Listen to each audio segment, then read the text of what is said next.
Cümleten selamun aleyküm hanımlar. Diva Patik YouTube kanalıma hepiniz hoş geldiniz. Bugün birlikte iki şiş dikişsiz patik yapacağız. Ben patiğimde krem ve vişne çürüğü olmak üzere 2 tane normal patiklik ip kullandım. Şişlerim 3 numara, modelimiz de bu şekilde. Çok güzel, çok şık, çok kolay bir model oldu hanımlar. Patiğimizin tabanı, topuğumuz, hiçbir yerinde dikişimiz yok. Ben patiğimin şu kenar bölümlerinde misinalı şiş kullanmakta zorlandığım için şu şekilde 2 tane daha yedek şiş kullandım. Bu patik benim elimin ölçülerine göre 37, 38, 39 numara ayaklar için uyumlu oldu. Daha büyük yapmak isteyenler arkada haroşalarımız var. Benden birkaç sıra haroşa fazla yapabilir. Daha küçük yapmak isteyenler de birkaç sıra haroşa eksik örebilir. Örerken sizlere gerekli hatırlatmaları da zaten yapacağım. Hanımlar, patiğimize burun kısmından başlayacağız. Kaç numara yapacak olursak olalım bu bölümlerde sayı aynı olacak. 9 ilmek. Öncelikle vişne rengi ipim ile 9 ilmek atıyorum. 2, 3, 4, 5, 6, 7, 8 ve 9. Hemen şuraya bir düğüm atacağım. Baştan sona haroşa örgü yapacağız. Ben örgümüzün hem arka yüzünde düz örgü örerek haroşalarımı elde ediyorum. Kenar ilmeğimi aldıktan sonra bu ilk sırada ilmeklerimi hepsini normal düz yani haroşa örüyorum. Bu şekilde. Sonuncu ilmeğimi de ördüm. Şimdi geri dönüyorum hanımlar. Ön yüzdeyim. Ön yüzde olduğumuzu şöyle kabul ediyorum. Başlangıç ipimiz sol taraftaysa ön yüzdeyiz demektir. Şimdi ön yüzde artırmalarımızı da yapacağız. Artırmaları ilk 2 ilmeği ördükten sonra yapacağız. Bir de son 2 ilmek kalana kadar örüp öyle yapacağız. Kenar ilmeğimi aldım. İkinci ilmeğimi örüyorum. Hemen artırmamı yaptım. Son 2 ilmek kalana kadar örüyorum. Sondan ikinci ilmeğin son 2 ilmek kalana kadar ördüm. Hemen şuraya da bir artırma yapıyorum. Kalan 2 ilmeğimi ördüm. Böylece şişimizde 11 ilmek oldu. Geri dönüyorum. Arka yüzdeyiz hanımlar. Arka yüzde artırma işlemi yok. İlmekleri arka yüzde normal haroşa yani düz olarak örüyoruz. Artırma işlemi sadece ön yüzde yapılıyor. Evet, sonuncu ilmeğimi ördüm. Tekrar ön yüzdeyim. Kenar ilmeğimi aldım. İkinci ilmeğimi örüyorum. Yine artırmamı yaptım. Bakın şöyle bir ilmek attım buraya. Son 2 kalana kadar öreceğim.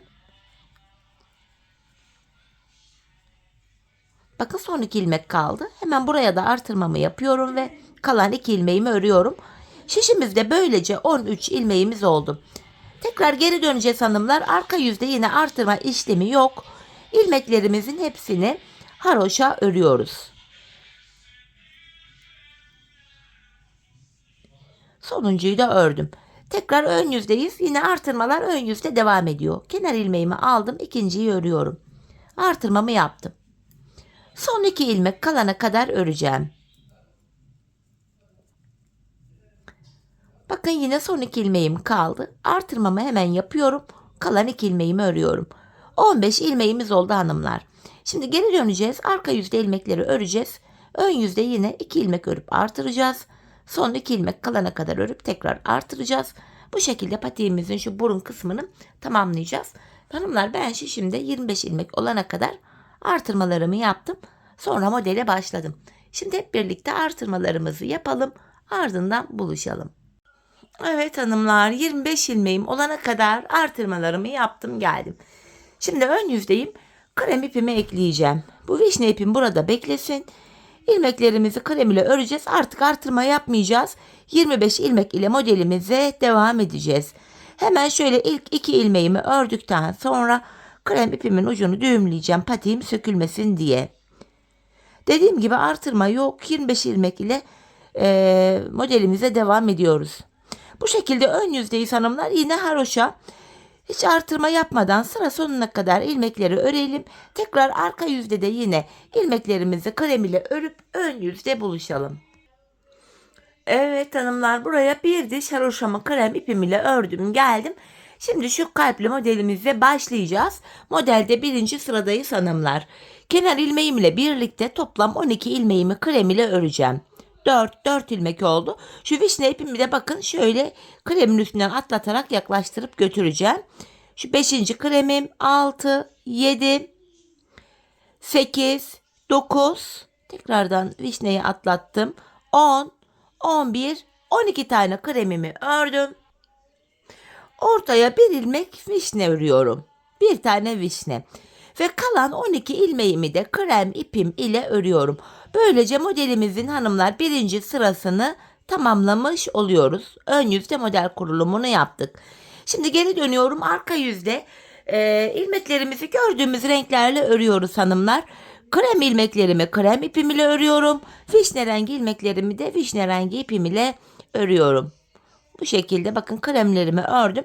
Arka yüzde renk geçişi yaparken kremimi bakın arkada bıraktım. Şöyle vişnemi aldım. Bir vişnem var. Bunu vişne ipim ile örüyorum. Tekrar vişneyi arkada bırakıp kremimi aldım. Kalan 12 ilmeğimi de krem ipim ile örüyorum. Ön yüzde ve arka yüzde ilmeklerimizi ördük. Modelin birinci sırasını tamamlamış olduk. Hanımlar şimdi tekrar ön yüzdeyim. Modelimizde ikinci sıramız. Bu sıramızda da ilk 11 ilmeğimi krem ile örüyorum. Kenar ilmeği 1, 2, 3, 4, 5, 6, 7, 8, 9, 10, 11. Şöyle bakın vişne ipimi kremin altından çaprazlamasına aldım. 3 tane vişne örüyorum. Tekrardan kremimi aldım. Kalan 11 ilmeğim krem. Modelimizin ikinci sırası da hanımlar bu şekildeydi. Ön yüzde ikinci sıramızı bu şekilde yapmış olduk. Şimdi geri dönüyorum. Arka yüzdeyiz. Arka yüzde yine ilmeklerimizi gördüğümüz renklerle öreceğiz. Vişne ilmekleri vişne ile, krem ilmekleri de krem ipimiz ile. Hanımlar sadece ön yüzde model kurulumu yapıyoruz. Arka yüzde de ilmekleri gördüğümüz renklerle örüyoruz. Bakın 3 vişne ilmeğime geldim. Vişne ipimle örüyorum. Tekrar vişneyi arkada bırakıp patimizin ters yönünde bırakıp krem ipimizi alıyorum ve kalan ilmeklerimi krem ipim ile örüyorum hanımlar. Böylece modelimizin ikinci sırasını da tamamlamış olduk. Şimdi tekrar ön yüzde modelde 3. sıradayız. Bu defa 10 ilmek krem örüyoruz. Kenar ilmeğim 1, 2, 3, 4, 5, 6, 7, 8, 9, 10. Şöyle çaprazlamasına vişne ipimi aldım. 2 ilmek vişne rengi. Ortaya bir tane krem. Tekrar 2 ilmek daha vişne rengi ördüm. Kremimi alıyorum. Kalan ilmeklerim krem. Modelimizin 3. sırası da bu şekildeydi hanımlar. Ön yüzde modelimizi kurduk böylece. Şimdi geri döneceğiz. Arka yüzde hanımlar ilmeklerimizi gördüğümüz renklerle örelim. Ön yüzde buluşalım. Evet, arka yüzde ilmeklerimi ördüm. Tekrar ön yüzde 4. sıradayız. Bu sıramızda 9 krem örüyorum. Kenar ilmeğim 1, 2, 3, 4, 5, 6, 7, 8, 9. Yine şöyle vişne ipimi aldım. 2 vişne. Ortaya 3 tane krem. Tekrar vişne ipimi aldım. 2 ilmek daha vişne örüyorum. 4. sıramız böyle. Kremimi alıyorum ve kalan ilmeklerim krem.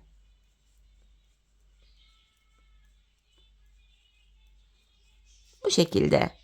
Yine arka yüzde ilmeklerimizi gördüğümüz renklerle örelim gelelim. Evet, arka yüzde ilmeklerimi ördüm. Ön yüzde modelimizde 5. sıradayız. 8 ilmek krem örüyorum. Kenar ilmeği 1, 2, 3, 4, 5, 6, 7, 8. Tekrar çaprazlamasına vişne ipimi aldım. 2 vişne örüyorum. Kremimi aldım. Ortaya 5 krem. 1, 2, 3, 4, 5. Tekrardan buraya 2 ilmek vişne örüyorum. 1, 2. Ve kalan ilmeklerim krem. 5. sıramızda bu şekildeydi. Arka yüzde ilmeklerimizi örelim gelelim. Evet, şimdi arka yüzde ilmeklerimi ördüm. Ön yüzde modelimizde 6. sıramızı yapacağız. Buraya 7 krem örüyoruz. Kenar ilmeği 1, 2, 3, 4, 5, 6, 7. Vişne ipimi alıyorum. 2 vişne, 1, 2. Ortaya 7 ilmek krem öreceğim. 1, 2, 3, 4, 5, 6, 7. Tekrardan 2 ilmek vişne. Yeniden kremimi aldım. Kalan 7 ilmeğim krem. 6. sıramız da bu şekilde. Bakın şeklimiz bu. Yine arka yüzde ilmeklerimizi örelim gelelim.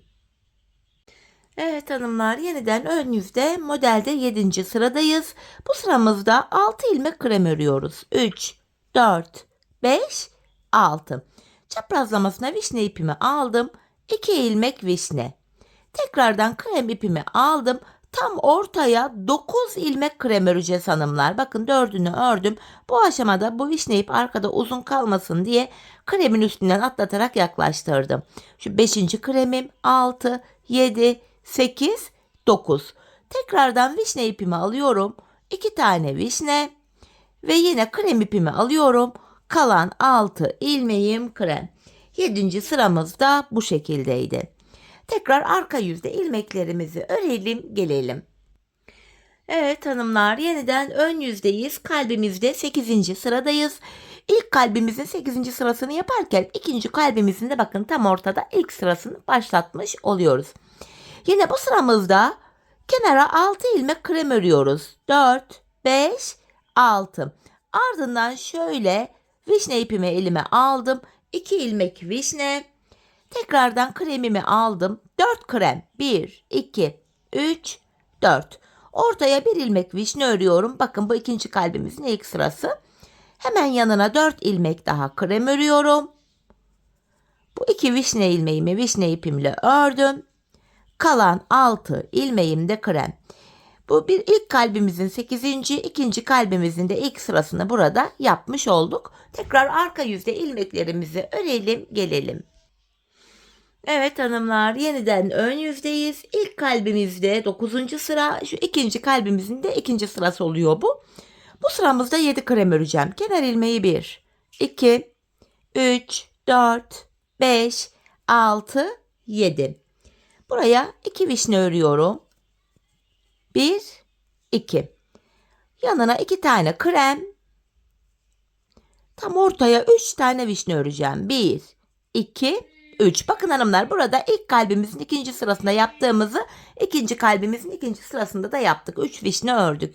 Tekrardan 2 tane krem, 2 tane vişne ve kremimi alıyorum. Kalan 7 ilmeğim krem. Arka yüzde yine ilmeklerimizi örelim gelelim. Evet hanımlar, yeniden ön yüzdeyiz. Şimdi ilk kalbimizin 10. sırasını yapacağız. Yani sonuncu sıra olacak bu. İkinci kalbimizin de 3. sırası hanımlar. Yani bakın ilk 2 sırasını yaptık. 3. ilk kalbimiz burada bitiyor. Bu dediğim gibi 10. sırasını yapıyoruz. Şimdi buraya 8 ilmek krem örüyorum. Kenar ilmeğim 1, 2, 3, 4, 5, 6, 7, 8. Ardından vişne ipimi aldım. 4 vişne. 1, 2, 3, 4. Ortaya 1 krem. Yanına 4 ilmek vişne. 3, 4. Ve kalan ilmeklerimi de krem ipim ile örüyorum. İlk kalbimizi tamamladık hanımlar. Şimdi artık ön yüzde ikinci kalbimizle sadece devam edeceğiz. Arka yüzde ilmeklerimizi örelim gelelim. Evet hanımlar, şimdi ön yüzdeyiz. İlk kalbimizi tamamladık. İkinci kalbimizin 4. sırasıyla devam edeceğiz. İlk kalbimizin 4. sırasında yaptığımız işlemin aynısını yapacağız hanımlar. İlk kalbimizin 4. sırasında biz ne yapmıştık? İlk 9 ilmeği kremle örmüştük. Kenar ilmeği 1, 2, 3, 4, 5, 6, 7, 8, 9. Vişnemi alıyorum. 2 tane vişne. Kremimi aldım. 3 krem. Tekrardan 2 tane vişne. Ve kalan 9 ilmeğim krem. Kalbimizde 4. sıramızı da yaptık. İkinci kalbimizin 4. sırası. Yine arka yüzde ilmekleri gördüğümüz renklerle örelim gelelim. Evet, arkada ilmeklerimi ördüm. Ön yüzde kalbimizde 5. sıramız. 8 krem örüyorum. Kenar ilmeği 1, 2, 3, 4, 5, 6, 7, 8. Vişnemi aldım. 2 vişne. Ortaya 5 tane krem. 1, 2, 3, 4, 5. Tekrardan vişnemi aldım. 2 tane vişne. Ve kalan 8 ilmeğim krem. 5. sıramızı da bu şekilde tamamlamış olduk. Arka yüzde ilmekleri örelim gelelim. Evet hanımlar, şimdi de kalbimizde 6. sıramızı yapacağız. 7 krem örüyorum. Kenar ilmeğim 1, 2, 3, 4, 5, 6, 7. Vişneyi aldım. 2 ilmek vişne. Ortaya 7 tane krem. 2, 3, 4, 5, 6, 7. Tekrardan vişnemi aldım. 2 ilmek vişne. Kremimi alıyorum. Kalan ilmeklerim krem. 6. sıramızı da tamamlamış olduk. Arka yüzde ilmekleri örelim gelelim. Evet, şimdi yeniden ön yüzde modelde 7. sıradayız. 6 krem örüyorum. 2, 3, 4, 5, 6. Vişnemi aldım. 2 vişne. Ortaya 9 tane krem. 1, 2, 3, 4. Bakın vişne ipimi şöyle yaklaştırarak atlatarak götürüyorum. 5, 6, 7, 8, 9. Tekrar 2 tane vişne. Ve kalan 6 ilmeğim krem. 7. sıramızı da bu şekilde yaptık. Arka yüzde yine gördüğümüz renklerle örelim gelelim. Evet, yeniden ön yüzde 8. sıradayız. İlk 6 ilmeğim krem. Kenar ilmeği 1, 2, 3, 4, 5, 6. Vişnemi alıyorum. 2 vişne. 4 krem. 1, 2, 3, 4. 1 vişne. Tekrar 4 krem. Ve 2 vişne ilmeğimi tekrar vişne ipim ile örüyorum. Kalan 6 ilmeğim krem. 8. sıramızı da yapmış olduk. Arka yüzde ilmekleri örelim gelelim. Evet hanımlar, ön yüzde 9. sıradayız. 7 krem örerek başlıyorum. Kenar ilmeğim 1, 2, 3, 4, 5, 6, 7. Vişne ipimi aldım. 4 tane vişne örüyorum. 1, 2, 3, 4. Bu şekilde. Ortaya 3 tane krem. 1, 2, 3. Bu şekilde. Çok özür diliyorum. Ufak bir hata yaptım. Bu 3 kremi 9. sıramızda, bu 10. sıraya gittik kafam. Kremleri ve vişneleri geri açıyorum. Şöyle. Kenara hanımlar bakın. Bu sıramızda 9. sıramızda kenara 7 tane krem ördük. Yanına 2 tane vişne örüyorum. Çok pardon. 2 tane vişne ördüm. 1 tane krem. Pardon, yanına 2 tane krem. 3 tane vişne. Tekrar 2 tane krem ve 2 ilmek vişne. 9. sıramız bu. 7 krem ile başladık. 2 vişne, 2 krem. 3 vişne, 2 krem, 2 vişne ve kalan 7 ilmeğimiz krem. Anında hatayı fark etmemiz iyi oldu. Çünkü hata üzerine örüp gitmedik. Evet, şimdi yine arka yüzde ilmeklerimizi örelim gelelim. Evet hanımlar, şimdi modelimizde 10. ve sonuncu sıradayız. Bu sıramızda 8 ilmek krem öreceğim. Kenar ilmeğim 1, 2, 3, 4, 5, 6, 7, 8. Şimdi vişnemi aldım. 4 vişne. 1, 2, 3, 4. Ortaya bir krem. Tekrar 4 tane vişne. Yeniden kremimi aldım. Kalan 8 ilmeğim krem.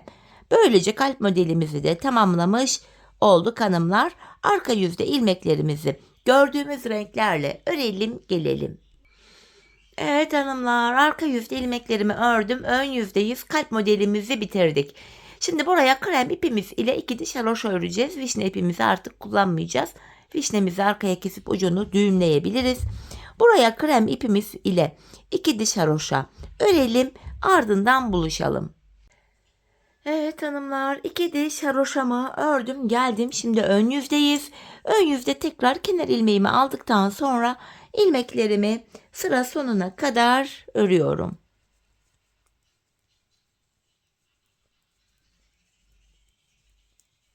Yine haroşa yani düz örgü yapıyoruz.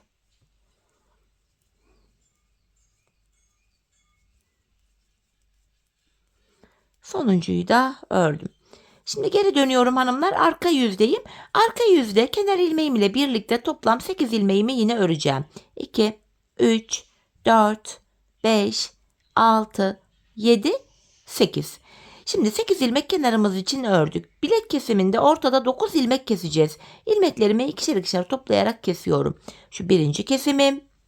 2, 3, 4, 5, 6, 7, 8, 9 ilmek kestim. Bakın hanımlar, arka yüzde ilk 8 ilmeği ördüm. Ortada 9 ilmek kestim. Kalan 8 ilmeğimi örüyorum. Bilek kesimini yapmış olduk. Şimdi geri dönüyorum. Patiğimizde hanımlar önce şu sağ kenarımızı yapacağız. Ardından sol kenarı. Şu sol taraftaki 8 ilmeğimiz şimdilik bekleyecek. Şu kenarda hanımlar bakın şu vişne kalbimden sonra 1, 2, 3 diş haroşamız var. Bu 3 diş haroşa hariç buraya bu 8 ilmek ile 4 diş haroşa öreceğim hanımlar. Bu ilk 3 diş haroşa ön bölümün haroşası, bunları saymıyoruz. 8 ilmek ile 4 diş haroşa öreceğim. Şimdi ön yüzdeyim. İlmeklerimi örüyorum. 8 ilmeğimi. Geri döndüm. Arka yüzdeyim. Kenar ilmeğimi örmeden aldım. 8 ilmeğimi yine arka yüzde de örüyorum. Böylece 8 ilmek ile bir diş haroşamızı yaptık. Şimdi burada toplam 4 diş haroşa olacak hanımlar. Bir dişini ördük. Buraya 3 diş haroşa daha örelim gelelim. Evet hanımlar, 8 ilmek ile buraya bakın 4 diş haroşamı ördüm. Şimdi bilek kenarından artırmalarımızı yapacağız. Burada ön yüzdeyiz. Son bir ilmek kalana kadar örüyorum. Bakın son bir ilmek kaldı. En son ördüğüm ilmeğin şu haroşa kısmına girerek buradan aldığım ilmeğimi de örüyorum. İlk artırmamı yaptım. Kalan kenar ilmeğimi de ördüm. Böylece 9 ilmeğimiz oldu. Bilek kenarından artırma yapıyoruz ön yüzde. Geri döndüm. Arka yüzde artırma yok. İlmeklerin hepsini normal haroşa öreceğiz. Tekrar ön yüzdeyim. Yine son bir ilmek kalana kadar öreceğim.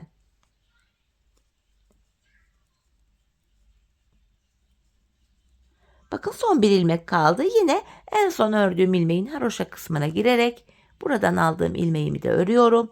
Sonuncu ilmeğimi de yine ördüm. Burada 10 ilmek oldu şimdi. Tekrar geri dönüyorum. Arka yüzde artırma yok. İlmeklerimizi haroşa olarak örüyoruz.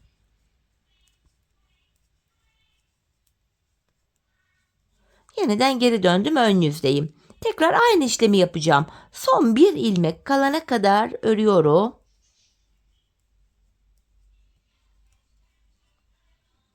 Bakın en son ördüğüm ilmeğin haroşa kısmına girdim. Bunu düz örüyorum yine. Sonuncu ilmeğimi de ördüm. Şimdi de 11 ilmek oldu. Şimdi geri döneceğiz. Arka yüzde ilmekleri öreceğiz. Ön yüzde tekrar son bir ilmek kalana kadar örüp ön yüzdeki haroşaya gelip oradaki ilmeği de örüp artırma yapacağız. Sonuncu ilmeği öreceğiz. Bu şekilde 14 ilmek olana kadar artıracağız. Şimdi 14 ilmek olana kadar artırmalarımızı yapalım gelelim. Evet hanımlar, 14 ilmeğim olana kadar artırmalarımı yaptım. Artık artırma yapmayacağız. 14 ilmek ile kenarımızı örmeye devam edeceğiz. Şimdi geri döndüm. Arka yüzde ilmeklerimi örüyorum. Artırma yok. Tekrar geri döndüm. Ön yüzdeyim. Tekrardan ön yüzde yine ilmeklerimi örüyorum. Bakın 14 ilmeğimi örüyorum. Artırma bitti dediğim gibi. Bu şekilde. Şimdi 14 ilmek ile devam edeceğiz. Ben bu patiğimin şu arka bölümüne hanımlar 14 diş haroşa yaptım. Bakın şu kalpten sonraki ilk 3 diş haroşa hariç. Bakın şu kalbimizden sonraki 1, 2, 3 diş haroşa hariç. Burada bakın kaç diş haroşamız olmuş? 1, 2, 3, 4, 5, 6, 7, 8, 9, 10. 14 diş haroşa, yani buraya 4 diş haroşa daha öreceğim. 14 diş haroşam olacak. 40-41 numara yapmak isteyenler buraya 16 ya da 17 diş haroşa örebilirler. 35-36 numara yapacağım diyenler varsa da 12 diş haroşa örebilirler. Şimdi patiğimizin bu kenar bölümünü örelim, ardından buluşalım. Evet hanımlar, buraya 14 diş haroşamı ördüm, geldim ön yüzdeyim. Sağ kenarımızı bitirdik. Ön yüzde ilmeklerimi ikişer ikişer toplayarak kesiyorum. Biraz gevşek bir kesim yapıyorum hanımlar. Çünkü patiğimizin topuk bölümünü örerken bu kesim yaptığımız kenar ilmek yerlerinden, bakın V şeklinde kenar ilmek yerleri var. Buralardan ilmekler çıkartacağız. İlmekleri kolay çıkartabilmek için gevşek kesim yapmamızda fayda var. Son bir ilmeğim kaldı. Bunu da kestim. Hemen şuraya 2 tane zincir atıp ipimi kesiyorum. Sağ kenar bitti. Sol kenarımıza başlayacağız hanımlar. Hemen ön yüzde şu içeriden başlıyoruz. Sağ kenarı nasıl yaptıysak sol kenarda aynı şekil yapılıyor. Burada 8 ilmeğim vardı. Bu 8 ilmek ile yine öncelikle 4 diş haroşayı öreceğiz. Hemen 2 ilmekten sonra şuraya bir düğüm atıyorum. Devam ediyorum. Ön yüzdeyim. 8 ilmeğimi örüyorum. Geri döndüm, arka yüzdeyim. Tekrar kenar ilmeğimi aldıktan sonra 8 ilmeğimi haroşa örüyorum. Böylece ön yüzde ve arka yüzde ilmekleri ördük. 8 ilmek ile bir diş haroşamız oluştu. Yine diğer tarafta olduğu gibi burada da 8 ilmek ile 4 diş haroşa örmek gerekiyor. Bir dişini ördük. 3 diş haroşa daha örelim, gelelim. Evet, buraya 8 ilmek ile bakın şöyle 4 diş haroşamı ördüm, geldim. Şimdi burada da artırma yapacağız. Şu bilek bölümünden. Buradaki artırmalar şöyle yapılıyor hanımlar. Hemen kenar ilmeğimi örüyorum. Ön yüzdeyim. Bakın bilek kenarındayız şu anda. Öndeki ilmeğin haroşa kısmına giriyorum. Buradan aldığım ilmeğimi ördüm. Artırmamı yaptım. Kalan ilmeklerimi örüyorum. Böylece 9 ilmeğimiz oldu burada. Bilek kenarından artırmamızı yaptık. Arka yüzde yine artırma yok. İlmeklerimizi normal haroşa örüyorum arka yüzde. Tekrar geri döndüm, ön yüzdeyim. Yeniden artırmamızı yapacağız. Kenar ilmeğimi aldım. Bakın öndeki ilmeğin haroşa kısmına giriyorum şuraya. Artırmamı yapıyorum. Buradaki ilmeğimi ördüm. Kalan ilmeklerimi de yine haroşa örüyorum. Böylece 10 ilmek oldu. Ön yüzde bilek kenarında kenar ilmeğinden sonra yine aynı şekil artırmalarımızı yapıyoruz. Arka yüzde artırma yok, haroşa örüyoruz. Ön yüzde kenar ilmeğinden sonra haroşalı kısma girerek artırmamızı yapıyoruz.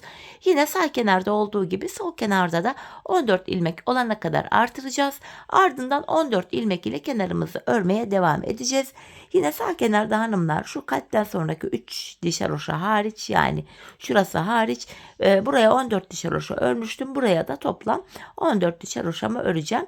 Bu şekilde hanımlar, sizler sağ kenarı ne kadar yaptıysanız sol kenarı da aynı sayıda yapmanız gerekiyor. Şimdi hep birlikte sol kenarımızı da sağ kenar ile aynı sayılarda tamamlayıp gelelim.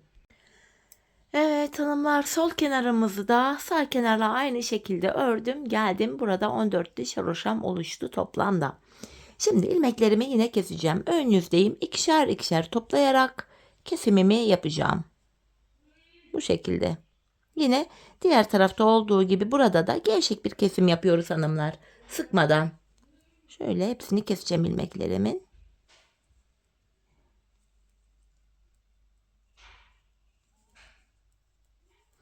Yani topuk bölümünde yine bu ilmek yerlerinden ilmekler çıkartacağız hanımlar. Evet, sonuncu ilmeğimi de kestim.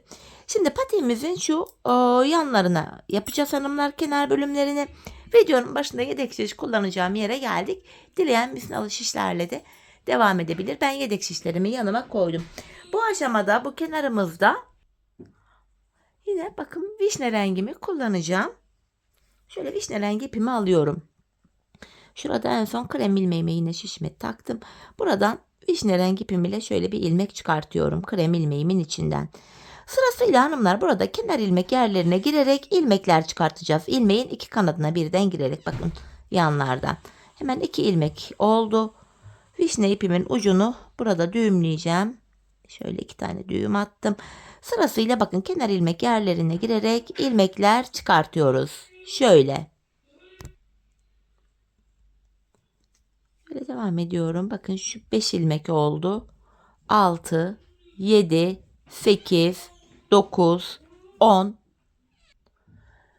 Bu şekilde ben şu burun kısmına kadar bakın başlangıç ipimizin olduğu yere kadar bu kenardan toplamda 44 ilmek çıkarttım.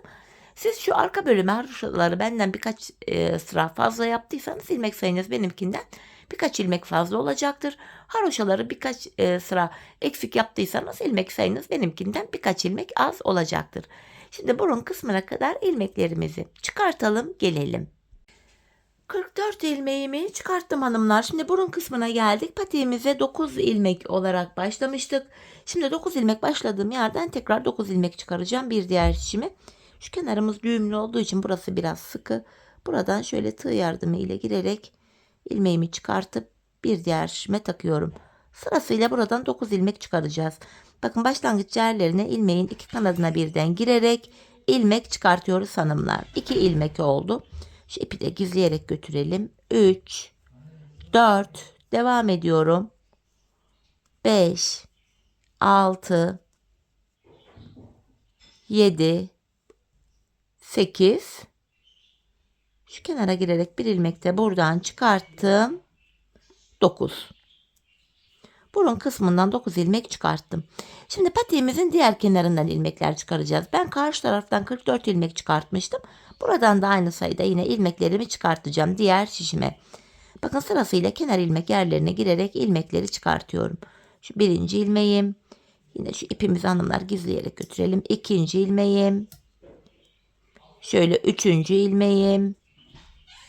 Şu dördüncü. Şu beşinci. 6, 7. Şu uca kadar 44 ilmek çıkaracağım. Sizler diğer kenara kaç ilmek çıkarttıysanız bu kenara da aynı sayıda ilmek çıkartmanız gerekiyor. Şimdi şu uca kadar ilmeklerimizi çıkartalım gelelim. Evet, bu kenardan da uca kadar 44 ilmeğimi çıkarttım. Şimdi geri dönüyorum hanımlar. Arka yüzdeyiz. Kenar ilmeğimi aldıktan sonra bu ilmeklerimizi tamamen haroşa yani düz örüyoruz. Bu şekilde vişne ipimiz ile kenara bir diş haroşa düşüyor. Bakın görüntü şu. Bu şekilde önce bu şişimizi, sonra burundaki 9 ilmeği, sonra diğer şişimizi şu uca gelene kadar haroşa örelim gelelim. Evet hanımlar, bakın şu uca kadar ilmeklerimi ördüm. Burada bir diş haroşamız oluştu vişne rengi ipimiz ile. Bakın şu kenarda. Şimdi haroşalara devam edeceğiz fakat krem ipimiz ile. İlmeklerimizi krem ile örüyoruz artık bu şekilde. Vişne ipimi kullanmayacağım. Ucunu kesiyorum. Krem ile devam edeceğim buradaki haroşalarıma. Şöyle ipimin ucunu buraya düğümledim. Patiğim sökülmesin. Haroşalarıma krem ile devam ediyorum. Bu şekilde ön yüzdeyiz hanımlar. Tekrar bu diğer uca kadar ilmeklerimizi yine düz olarak öreceğiz. Yani önce ilk şişimizi, sonra burun kısmını, sonra diğer şişimizi buraya kadar. Tekrar geri döneceğiz. Arka yüzde de yine düz öreceğiz. Bir diş haroşa da krem ile düşecek. Buraya toplamda hanımlar biri vişne, 3'ü krem, toplam 4 diş haroşa ördüm.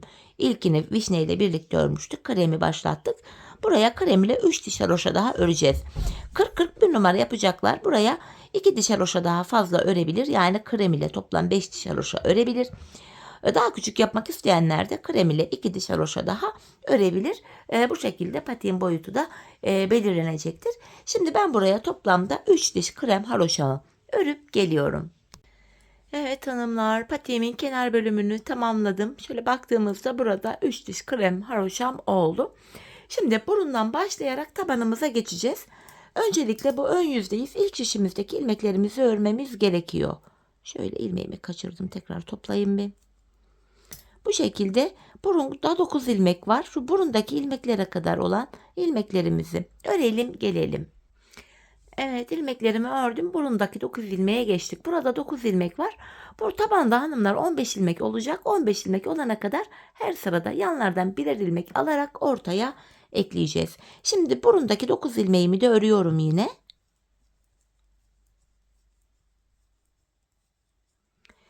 Şimdi bu diğer yan şişimden bir ilmek örerek ortaya ekledim. Ortada 10 ilmek oldu. Ardından geri dönüyorum. Bu tabanda ipimiz hep karşıda olacak ve ilk ilmeği örmeden alacağız. 10 ilmeğimi örüyorum.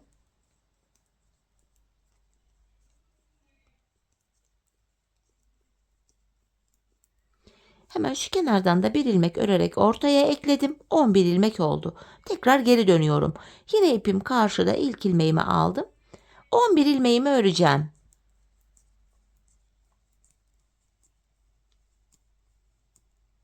Bir ilmek kenardan örerek ortaya ekledim. Burada 12 ilmek oldu. Geri dönüyorum. Yine ipim karşıda, ilk ilmeğimi örmeden aldım. 12 ilmeğimi örüyorum.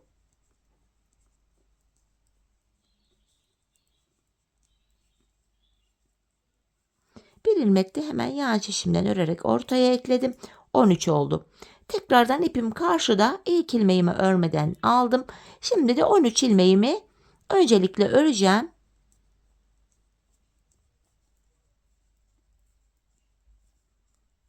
Bir ilmek de hemen yan şişten örerek ortaya ekledim. 14 oldu. Geri dönüyorum. Tekrar ipim karşıda, ilk ilmeğimi örmeden aldım. 14 ilmeğimi öreceğim.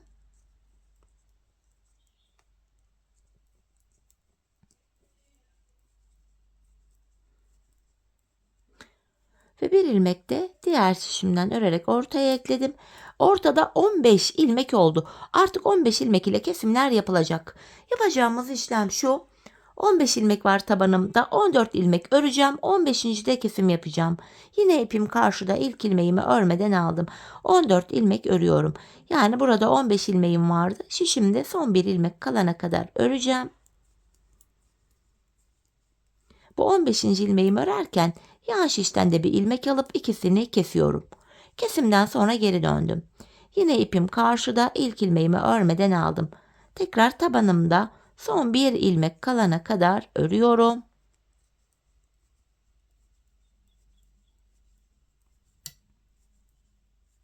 Bu sonuncu ilmeği örerken yan şişten de bir ilmek alıp ikisini kestim.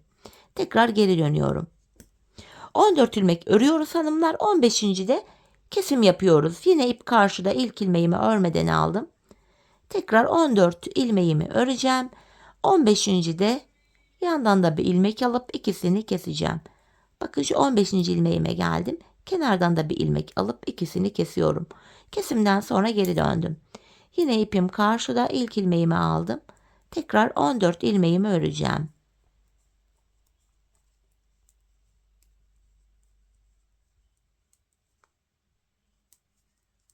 15. ilmekte kenardan da bir ilmek alıp ikisini kesiyorum. Patiğimizin tabanı hanımlar 15 ilmek üzerinden bu şekilde örülecek. Biz bu kesme işlemine sağ ve sol şişteki ilmekler bitene kadar devam edeceğiz. Şimdi hep birlikte tabanımızı örelim, ardından buluşalım. Evet hanımlar, tabanımızı ördüm ve geldim. Şişimde tabanda kullandığım 15 ilmeğim kaldı. Şimdi bu 15 ilmek ile patiğimizin arka bölümünü yapacağız. Yine haroşaya devam ediyorum. İlk ilmeğimi örmeden aldım. Son 2 ilmek kalana kadar ilmeklerimi örüyorum. Bakın son 2 ilmek kaldı. Son 2 ilmeğimi kestim. Burada 14 ilmek kaldı. Şimdi şuralarda bakın kenar ilmek yerlerimiz var. Buradaki ilk kenar ilmek yerine ilmeğin iki kanadına birden girerek ilmek çıkarttım. Tekrar 15 ilmeğimiz oldu. Bu şekilde hem patiğimizin arkasını örmüş oluyoruz hem de arka bölüm şu kenarlara eklenmiş oluyor. İlmek çıkarttıktan sonra geri döndüm. İpim karşıda, ilk ilmeğimi örmeden alıyorum. Tekrar son 2 ilmek kalana kadar ilmeklerimi öreceğim. Yine son 2 ilmeğimi kestim. Geri dönüyorum hanımlar. Bu sağ kenarda ön yüzde ilmek çıkaracağım. Hemen şuradaki ilk kenar ilmek yerine girerek buradan da ilmeğimi çıkarttım. Tekrar 15 ilmek oldu. Tekrardan aynı işlemi yapıyorum. Son 2 ilmek kalana kadar örüyorum. Son 2 ilmeğimi kestim. Bir sonraki kenar ilmek yerine girerek ilmek çıkarttım. Geri dönüyorum. İpim karşıda, ilk ilmeği örmeden aldım. Patiğimizin arka bölümünde yapacağımız işlem bu. Son 2 ilmek kalana kadar öreceğiz. Son 2 ilmeği keseceğiz ve bir sonraki kenar ilmek yerinden ilmek çıkaracağız. Bakın yine son 2 ilmeğimi kestim. Geri dönüyorum. Burada da yine bir sonraki kenar ilmek yerine girerek ilmeğimi çıkartıyorum. Patiğimizin arkasında yapacağımız işlem bu. Biz bu işlemi şu son kenar ilmek yerlerine gelene kadar devam edeceğiz. Şimdi hep birlikte patiğimizin arka bölümünü tamamlayıp gelelim. Evet, topuğumuzu son kenar ilmek yerlerine gelene kadar ördüm geldim. Şimdi ilmeklerimi artık keseceğim. Topuk bölümünü de tamamladık. Yine ikişer ikişer toplayarak ilmeklerimi kesiyorum. Patiğimizin örgü bölümünü bu aşamada tamamlamış oluyoruz. Sonrasında 2 sıradan oluşan kenar tığlamamız var. Onu yapacağız tığ ile. Son bir ilmeğim kaldı. Bunu da kestim. Şu kenarda tümsek bir görüntü oluşmasın diye şöyle dibine batarak burayı öncelikle bir düzlüyorum. Şöyle bir zincir çektim. Şimdi kenar tığlamamızı yapacağız hanımlar. İlk sırada krem ipimizi kullanacağız. Şöyle ipimi tığıma doluyorum. Sıradaki kenar ilmek yerine ilmeğin 2 kanadına birden batarak ilmek çıkartıp tığımdaki 3 ilmeği topluyorum. İpimi tığıma doladım. Kenar ilmek yerine batarak ilmek çıkarttım. Tığımdaki 3 ilmeği topluyorum. Bu şekilde kenar tığlamamızın ilk sırasını krem ipimiz ile böyle yapıyoruz. Biraz gevşek yapalım. Çok sıkarak yapmayalım. Yoksa patik boğazı sıkı olur, dar olur, ayak zor girer. Yapacağımız işlem böyle. Şimdi patiğimizin çevresini şu ilk başladığımız yere kadar dolanıp gelelim. Evet hanımlar, kenar tığlamamın ilk sırasını yaptım geldim. İlk başladığım yere kadar bir tane zincir çekip ipimi kesiyorum. Öncelikle bu iplerimizi bir gizleyeceğim. Şu kenardan kalan ipimizin ucu vardı. Önce bunu bir alayım şöyle aradan. Hani ayağı giydikten sonra bu ipler dışarı çıkmasın. Hoş bir görüntü olmaz. Hemen şu bitiş ipimizin ucunu da yine aynı şekil şöyle tekrar zincir tekniğiyle düğümleyerek gizliyorum. Şimdi kenar tığlamamızın ikinci sırasını yapacağım renkli ipim ile. Şöyle diğer renkli ipimi alıyorum. Öncelikle bu ipim ile, vişne ipim ile bir ilmek oluşturdum. Böyle. Şimdi burayı ilk bitirdiğimiz yerden itibaren ilmeğimi buraya şöyle sabitliyorum. Ters sık iğne tekniği yapacağım hanımlar burada. Bakın bir gerideki sık iğnenin içine girerek, krem sık iğnenin içine girerek ilmek çıkartıyorum. Tığımdaki ilmekleri topluyorum. Bir gerideki krem sık iğnenin içinden ilmek çıkartıp tığımdaki ilmeklerimi topluyorum. Geri geri giderek ters sık iğne tekniği ile kenar tığlamamızın ikinci sırasını bu şekilde yapıyoruz.